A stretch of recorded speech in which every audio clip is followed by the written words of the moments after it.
So moving on, still on, we'll be inviting once again Engineer Bassey Rex, the roundtable session. And of course, we also want to invite the moderator for this session, Dr. Henry Ademula, Founder and Chief Executive Officer, QCS Consulting, and immediate past Principal Chief Executive, Petroleum Training Institute. All right, thank you, sir. Okay, so we will also be joined virtually by Mr. Tony Igwe. I don't know if that's possible. Please, the technical team, let's see if we can have the projection of Mr. Tony Igwe to join in the roundtable. He is the former Managing Director, Port Harcourt Refining Company Limited, and Group Executive Director, Refineries and Petrochemicals and NPC Limited. All right, sir. So we are on already, and okay, let's see if we can have the projection on. Is that possible? Okay, if that's not possible because of time, we can move on. We can start immediately, and of course, yes. And right after that, we'll have a short video, still on the same, discussion from Professor Godwin Joseph Igwe. We'll have him projected, just a very short clip, from have his speech. Okay, sir, on to you. Okay, that's working. It's okay. Thank you very much, the MC, and I want to appreciate this audience for your time and the wonderful contribution we have had over the past 2 days. Indeed, it has been a very wonderful, interesting sessions. And to dear Engineer Rex also for very wonderful, twice now you have been up here and delivered very wonderful speeches and presentation.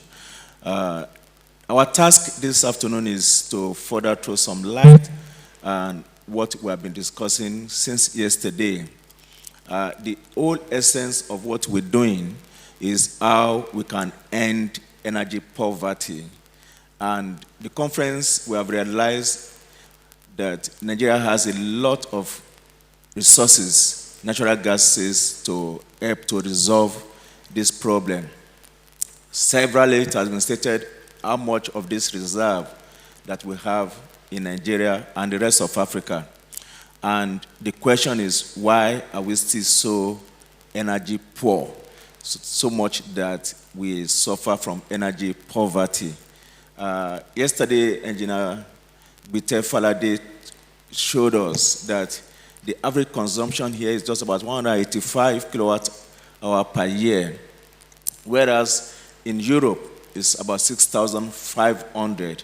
Now, if you look at it, it's just a fraction of what they enjoyed there that we enjoy here. The consequence of this has been that Africa, we have had to rely on unsafe and unsustainable energy sources, especially we have people still relying today on burning charcoal, burning firewood as a source of energy. This is not sustainable. This does not solve Africa's problem. Without energy, we'll continue to live in poverty. It means that we cannot create jobs, we cannot have the energy to drive the industries, even to drive our schools and all that. So it's imperative on all of us, whatever we can do in whatever area, that we begin to find solutions to these problems. Part of what we're going to do today is to see how can we solve some of these problems. So let me start from the last presentation you just made. And one of the major areas that you highlighted and which has also come up earlier today was funding constraints. Without fund, definitely nothing can move. And because of so many constraints, like the ESG considerations, and funding will not come, especially to development of hydrocarbon projects. So what can we do as Africa?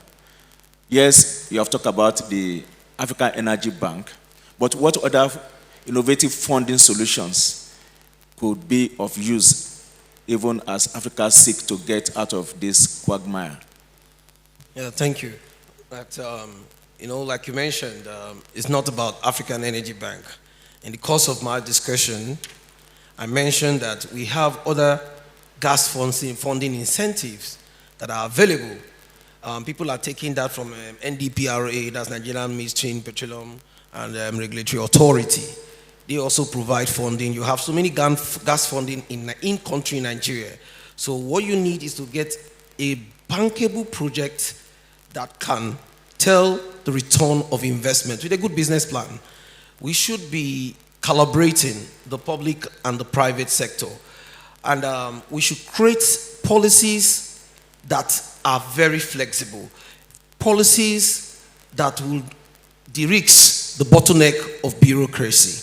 One can be talking about how we want to become the gas hub of Africa.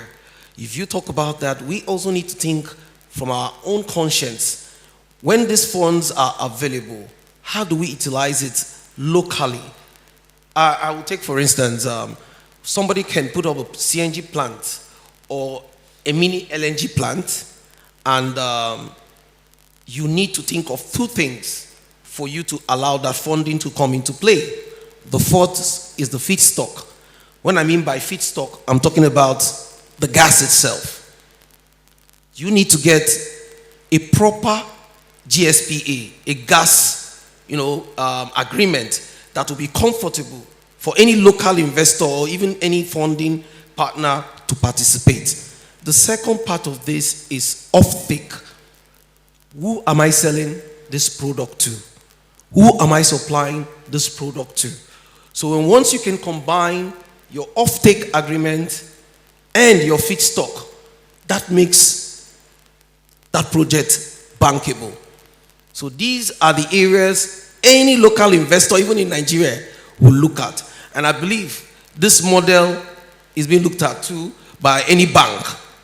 If a bank is willing to give you money, or any investor is willing to give you money, sit down, think another part. How can this become a fruitful project for Africa, for the locals? So if you have a project that is bankable, try to make that project to be communal based. What I mean communal based, it's a community based project. Once you can win the heart of the community, be rest assured that one, your project will be secured. And that's why today, I don't know, I'm not a Nigerian Content Board staff, but I mean, they've shown that in so many years. The likes of the past ES Engineer Simbi Wabute, I know there's an NCIF fund, which people can also go draw out with the 1% contribution that we've been making. All of this are available for us in country to start looking at before we even think of going to AEB. Try and demonstrate a bankable project. Try to make sure that you carry the locality, when I mean locality, the community, first in your mind. Once you can get that, then you can progress to what I said before, the feedstock, making sure that you have a pipeline that you will not be distorted, and you do the right agreement and get your off-takers to be sure that you have the money to pay back. Thank you. Thank you very much. Thank you. Still on funding, I recall recently Laji Dangote was talking about PPP as being a model. Do you think this will serve, especially in natural gas funding? And if so, what restructuring or what can be structured in such a way that it will be something that a lot of people will buy in, especially the African countries? A public-private partnership for me is the key. We can't leave all of this for a private sector, because when you do so, there will be bottlenecks on compliances in terms of regulatory permits, licensing, and all of that. But where you have the public and private space coming together, that makes it even more easier for us to work things out. You mentioned Dangote. of course, one of the richest men in the world today, if not the richest man in Africa, like we know, he was still getting funds abroad when he was building his refinery. He was getting 40 billion from the World Bank and every other places. So funding can only be an issue when you don't have a good project. Once the project can fly, you have a bankable project, you would see that collaboration is key, even within Africa. Somebody in Ghana, today we are beginning to set up intra-pipeline projects that cut across from Nigeria to Morocco, that cut across from here to other African countries. All of these are happening now. It is because we are setting the right policy framework. Africa stands in a position to get this to happen in Africa. So gas for me should be our focus more. I'm not saying oil doesn't exist anymore, but because we are more of a gas nation, we should be looking at bringing gas to light. We should be looking at creating a value chain where investment becomes key to even a local person that has an insight of gas. That would help to form the private partnership. Thank you very much. I recall again yesterday when we were discussing, Engineer Faraday used the example of Qatar. And I recall that we said, Qatar should not be the standard because of several reasons. Now, one of the things that was highlighted also because of the stability in their policy. Now, I know that in Nigeria we have had several policies, legislations, and everything to make business easier. Now, what should we do more, or what have we not done? You rightly said there that for me, it's first is policy framework. You know, Nigeria, you can be today, the government will just change tomorrow, and I mean, the policy can also change.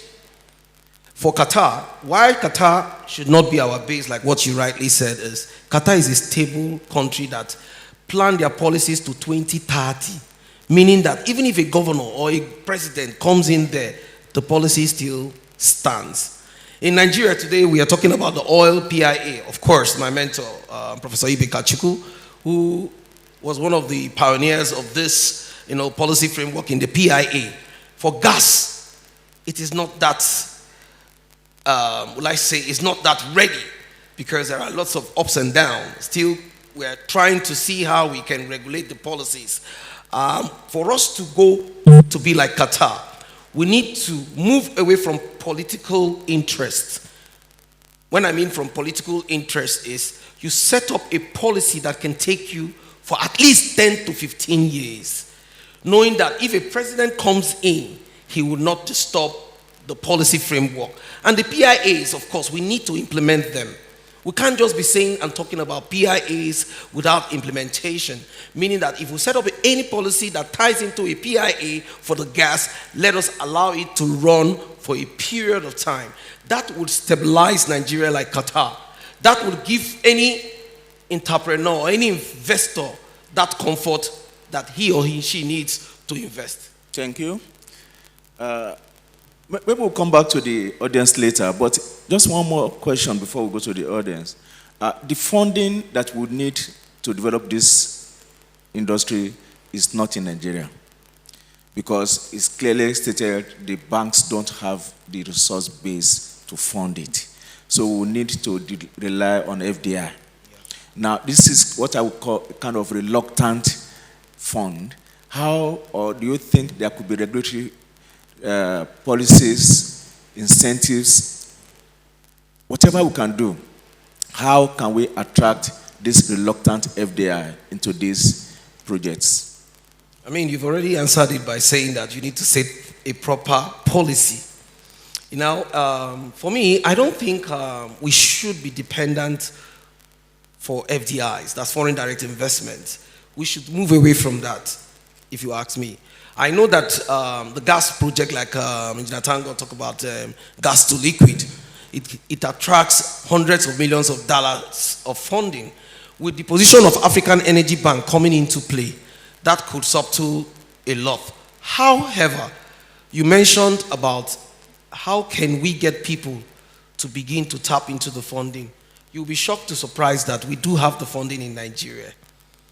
I mentioned the gas funding that is available from NCDMB, that is available from NDPRA. There are lots of gas funding, but it is the volume, the capacity of what amount do you require to fund. So I like starting small to grow big. A lot of people will tell you they want to build a gas project of about 10 million scov. You need to look at the financial implication. You need to look at where am I getting this money from? How? What guarantees am I putting in place? For us to encourage people that has the mindset, you can start with a 2.5 million scov, a 5 million scov, with the proper regulatory framework, making sure, like what I mentioned before, you try to understand the permitting. You try to understand that the asset that you're putting on ground has the require or closer to the next feedstock. It is very important that the funding that we're looking up for in abroad is already in Nigeria. It is how do we tap into the funding. So let's grow small and get big. Thank you, thank you. I don't know if there are maybe one or two questions from the audience before we wrap up here. Okay, if there is none, maybe my last question now. We have had successful energy projects, which is an example for us. What lessons from the past can we take going forward to scale up other gas projects? Now, I think we mentioned here that it's so strange that they're beginning to even start vandalizing the gas pipeline, which we never thought would happen. We saw a lot of this in the oil industry where oil pipelines are being vandalized and people never believed that gas, I was coming from where we're trying to set up our project in Akwa Ibom State for a gas project, CNG plant. And to our surprise, we started seeing some gases effervescing and all of that in a locality. One, health implication, environmental hazard. So we need to change our mindset, probably engage, the locality at which you want to operate. You should be able to engage stakeholders, let them understand, the risks involved in vandalizing pipelines. Once that is taken care of, you also need to look at the policy framework. I always talk about the policy framework, a framework that will incorporate communities and local stakeholders. Do not just say, okay, I want to run a project, I can pay security to look at the pipelines. No, you have to give them some pie of the cake. Yes, they might not come with finances, they will come with security. That is what we should begin to think about. Involving local stakeholders, getting our hands to know that when you get funding, do not just say, I am going to do this project alone. Let it be a collaborative effort. Thank you. And on that note, thank you very much. I must say,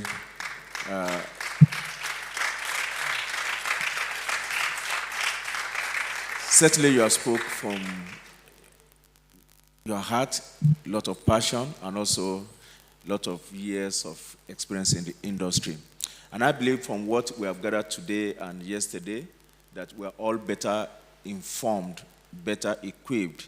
The policymakers will also be advised from the findings, the communique of this conference, so that it will not just be that we gather to talk, but nothing happening. Thank you very much.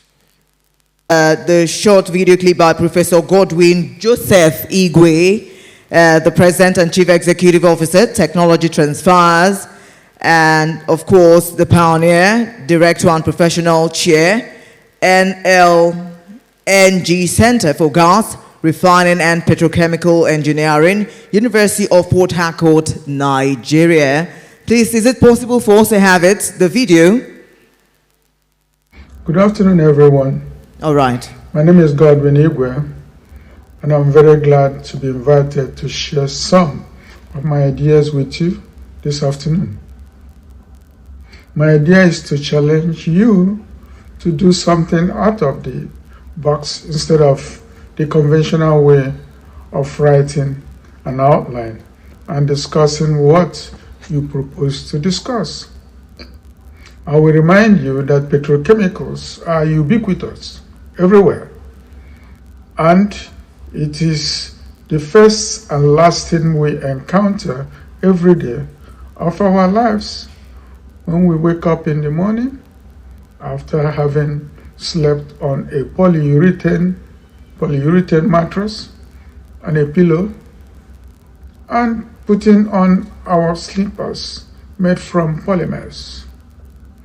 Engineers and scientists perform scientific miracles with crude oil and natural gases exothermically and endothermically by turning them into useful products for our use using heats of reaction. From crude oil in the refineries, the process starts by heating and evaporation and cooling and condensation. Petrochemicals are the ubiquitous plastics you touch and use every day, from morning till dawn, from your pillows, slippers, laptops, and cell phones, to your toothpaste and brush. They are the foods we eat.